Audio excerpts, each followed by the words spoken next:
Okay အခုဆိုရင်ဒီပေါ့သူရဲ့ present purpose ဖြစ်တဲ့ဒီ language ကို skill တစ်ခုအနေနဲ့သတ်မှတ်တယ်ဆိုတာကိုတော့နားလည်သွားလောက်ပြီပေါ့နော်ဒါဆိုရင် tool အနေနဲ့ဘယ်လိုသုံးလဲဆိုတာလေးကိုဆက်ပြီးတော့လေ့လာကြည့်မယ်ပေါ့နော် Okay ဒါဆိုလို့ရှိရင်အမတို့က fourth paragraph ကိုဆက်ပြီးတော့သွားရအောင်ကြည့်ရမယ် second ဒုတိယအနေနဲ့ဆိုရင် language is a tool for communication ဟုတ်ပြီသူက language ကို tool အနေနဲ့သုံးတယ်လို့ပြောရနော်ဘာအတွက်သုံးတာလဲဆိုတော့ for communication အတွက်ပေါ့နော်တုံးတဲ့တောက်ပြန်လည်ဆက်သွယ်ဖို့အတွက်သုံးတယ်ဒါဆိုဆက်ကြည့်မယ် this means that ပေါ့နော်ဒါကဘယ်လိုမျိုးကိုဆိုလိုတာလဲဆိုတော့တဲ့ we use language ငါတို့ကဘာသာစကားကိုသုံးတယ်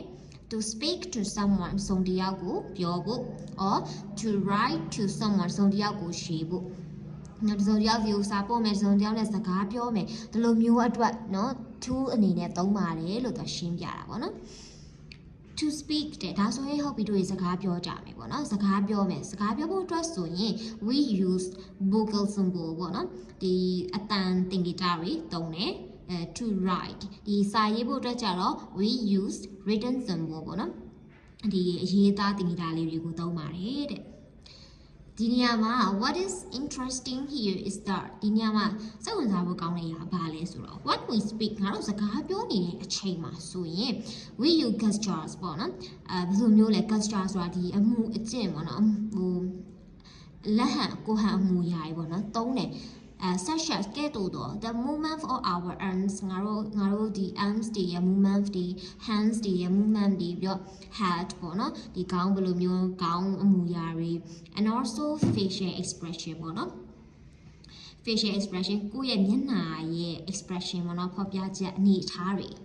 ဒါတွေကိုသုံးတယ်ဘာလို့ဖို့အတွက်လဲဘာအတွက်သုံးတာလဲ to help the listener ပေါ့နော်ဒီနားထောင်တဲ့သူကိုကူညီပေးမှာ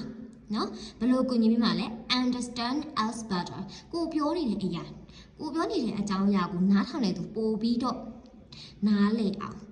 တို့တွေက gestures တွေကိုသုံးပါတယ်တဲ့ဒါဆိုရင် one rewrite ပေါ့နော်အဲ့တော့ဒီစာရေးတဲ့အချိန်ကြရောစာရေးတဲ့အချိန်ကြမှာဆို however we use graphics graphic တွေကိုသုံးတယ်ဘယ်လိုမျိုးလဲဆိုတော့ such as pictures ရုပ်ပုံတွေ photographs တွေchart ပေါ့နော် chart ဒီဇယားတွေ tables တွေဒီလိုမျိုး graphic တွေကိုသုံးကြပါတယ်ပေါ့နော် to help the reader understand us better အဲ့လိုပဲဘာအတွက်သုံးတာလဲဆိုတော့တို့တွေဒီစာဖတ်တဲ့သူပေါ့ပို့ပြီးတော့နားလေအောင်မှာဆိုလို့ရှိရင်တို့ဒီရေကန်ပေါ့ဒီ public ဒီမှာဆိုလို့ရှိရင်ရေကန်နဲ့မစင်းရတော့ပါဘူးဆိုလို့ရှိရင် public area မှာစလိမ်မတောက်ရဆိုလို့ရှိရင်ရုပ်ပုံလေးနဲ့ပြထားတာလေအဲ့ဒါပို့ပြီးတော့ရှင်းရှင်းလင်းသိတာတာပေါ့အဲ့လိုမျိုးသုံးတယ်လို့ပြောတာနော် thus ဒါကြောင့်မလို့ we may say that ပေါ့ပြောလို့ရတယ်ဘယ်လိုပြောလို့ရလဲ speaking and gestures go hand in hand just writing and graphics တို့ပြောချင်တာက speaking နဲ့ gesture ဒီခွဲလို့မရတယ်လို့ writing နဲ့ graphic ကလည်းဒီလိုပဲပေါ့နော်ဒါတွဲလိုက်သွားတယ်တို့ရ speaking လုပ်တဲ့အချိန်မှာ gesture ကပါပြီးသား writing လုပ်ရင်လည်း graphics တွေကပါပြီးသားဒီလိုမျိုးနားလေရမယ်ပေါ့နော်Okay ဒီမှာကဒီ tool နေနဲ့သုံးတဲ့ဟာနဲ့ပတ်သက်ပြီးတော့ note တွေလည်းထုတ်ပေးထားရပေါ့နော် Okay ဒါဆိုလို့ရှိရင်ဒီဆက်သွားရအောင် third တတိယအနေနဲ့ဆိုလို့ရှိရင်တဲ့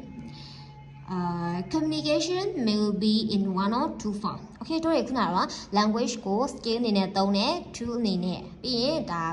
form အနေနဲ့ပေါ့နော်ဘယ်လိုပုံစံလဲဆိုတော့အခုဒီ form နဲ့ပတ်သက်တဲ့ဟာကိုစတင်မယ်ပေါ့နော်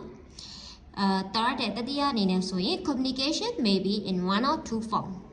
ပုံစံ2မျိုးတွေကတစ်မျိုးအနေနဲ့ communication ရရှိတယ်။လိုမျိုးလဲဆိုတော့ form 2မျိုးကပါလဲဆိုတော့ verbal communication နဲ့ non verbal communication ပေါ့နော်။အဲ့တော့ verbal communication မှာကဘယ်လိုမျိုးလဲဆိုတော့ we use words and sentence မှာစကားလုံးတွေစာကြောင်းတွေကိုအသုံးပြုတယ်။ပြောချင်တာက they may be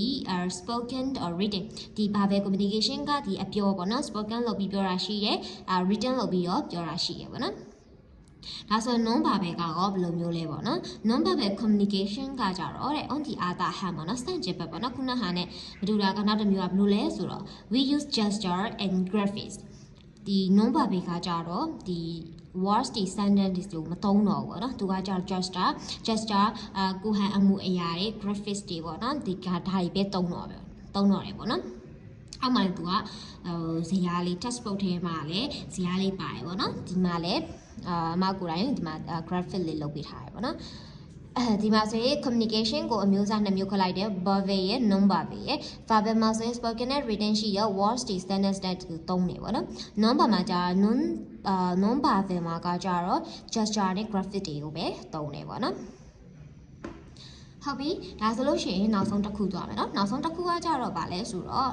ဒီ functions အနေနဲ့သုံးနေပေါ့နော် function နဲ့ဘယ်လိုမျိုးလဲဆိုတော့လေ့လာကြည့်ရအောင် for that ဒီစတုသားမြောက်အနေနဲ့ဆိုရင် we use language ငါတို့ဘာသာစကားကိုသုံးပါတယ်to help us perform many social function ဒီလူမျိုးကိစ္စတွေအများကြီးဆောင်ရွက်လို့ရအောင်ကူညီပေးတယ်ပေါ့နော်ဒီမှာ which နဲ့ဆက်ထားတယ်ပေါ့နော် which are very much part of our day to day life ပေါ့နော်အဲ့ဒီ which ကဘာကိုပြန်ညွှန်းတာလဲဒီ which ကဘာကိုပြန်ညွှန်းတာလဲဆိုတော့ social function တွေကိုပြောတာပေါ့နော်သူတို့ကတဲ့ very much part of our day to day life ငါတို့နေ့စဉ်ဘဝမှာအရန်ရေးကြည့်တဲ့အခန်းကဏ္ဍမှာပါဝင်နေပေါ့နော်အဲ့တော့ this means that အဲ့ဒါဘာကိုပြောချင်တာလဲဆိုတော့ we use language ငါတို့ဘာသာစကားကိုသုံးတယ်ဘာတွေအတွက်သုံးတာလဲဆိုတော့ဒီ textbook လေးကိုဆက်ကြည့်ရအောင်ပထမဆုံးတစ်ခုကကြတော့ to greet or to build farewell ပေါ့နော်ဒီနှုတ်ဆက်ဖို့ပေါ့နော်နှုတ်ဆက်ဖို့ဥပမာဆိုရင် for example hello တို့ bye bye see you later etc ဒီလိုမျိုးနှုတ်ဆက်ဖို့အတွက်သုံးတယ်နောက်တစ်ခုကကြတော့ to pass on information ပေါ့နော်ဒီသတင်းချက်လက်ပေါ့သတင်းချက်လက်ပေးရမျိုး session ဘယ်လိုမျိုးလဲဆိုတော့ the film last evening was very exciting ဒီမနေ့ညနေကကြည့်ခဲ့တဲ့ဒီရုပ်ရှင်ကဆိုရင်အရန်ကိုစိတ်လှုပ်ရှားစရာကောင်းတယ်ပေါ့ I believe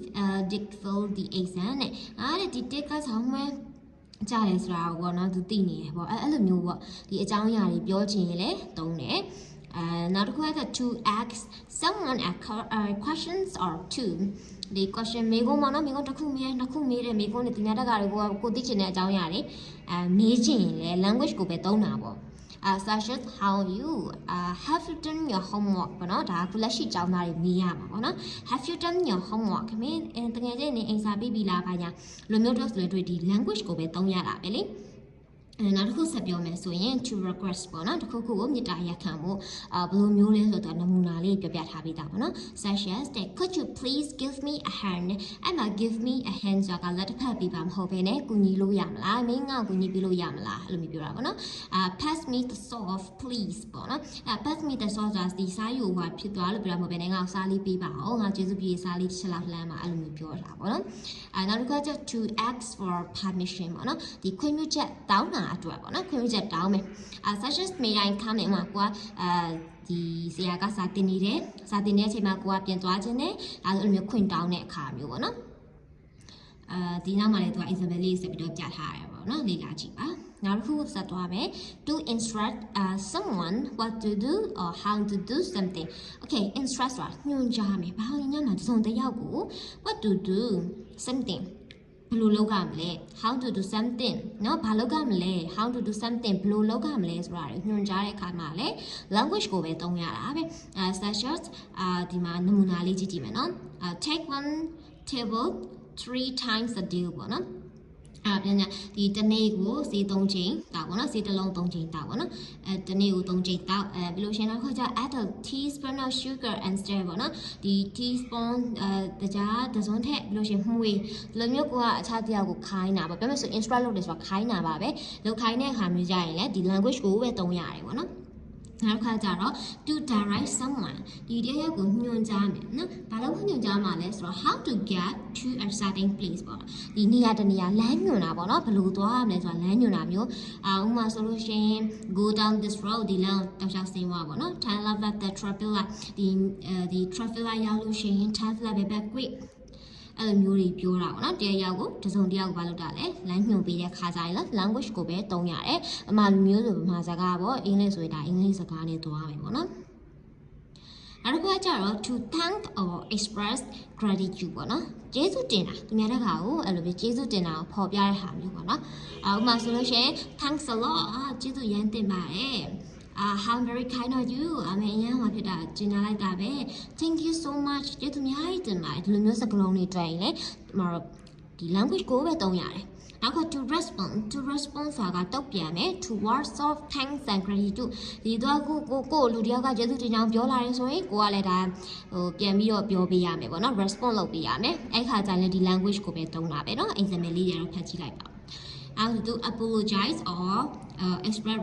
regret ပေါ့နော်တောင်းပန်မယ်ဒါမှမဟုတ်ရှင် express regret ဆိုကိုနောင်နာရတာတွေပြောပြမယ်ပေါ့နော်ဖော်ပြခြင်းတဲ့အခါကျရင်လည်း language ကိုပဲသုံးရတယ်ပေါ့နော် okay နောက်ဆိုရင်ဆက်ကြည့်လိုက်မယ်နော်ဆက်ကြည့်လိုက်မယ်ဆိုရင်နောက်ထပ်စာမျက်နှာတစ်မျက်နှာရောက်သွားမယ်နောက်ကကြတော့ to agree or disagree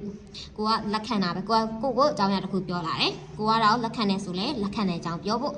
လက်မခံဘူးဆိုရင်လည်းလက်မခံဆိုတဲ့အကြောင်းပြောဖို့သုံးရတယ်ပေါ့နော်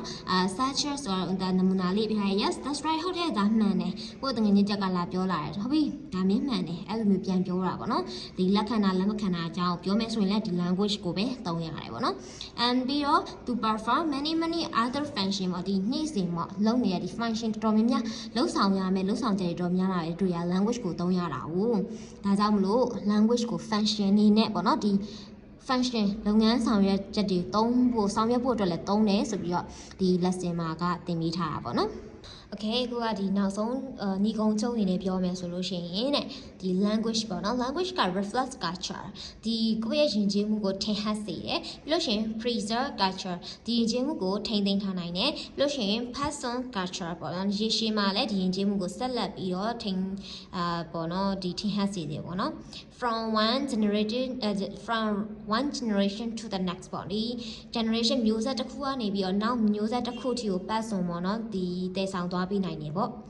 ဆက်လက်ပြီးတော့ထိန်းသိမ်းသွားနိုင်တယ်ပေါ့နော်ဒီ language ကပြီးနောက်တစ်ခါကျဒီ language က preserve nationality လူမျိုးကိုလည်းဒါဘယ်လိုပြောရမလဲထိန်းသိမ်းနိုင်တယ်ကိုယ်လူမျိုးလို့ရှိရင် identify social class လူအလွှာကိုလည်းဖော်ပြနိုင်တယ်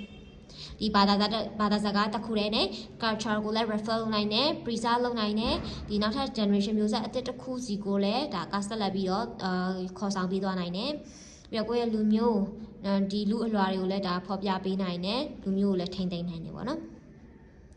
ဟုတ်ပါပြီအခုကဒါ unit 1 read the passage ကိုဖတ်ပြပေးသွားတာပဲဖြစ်ပါတယ်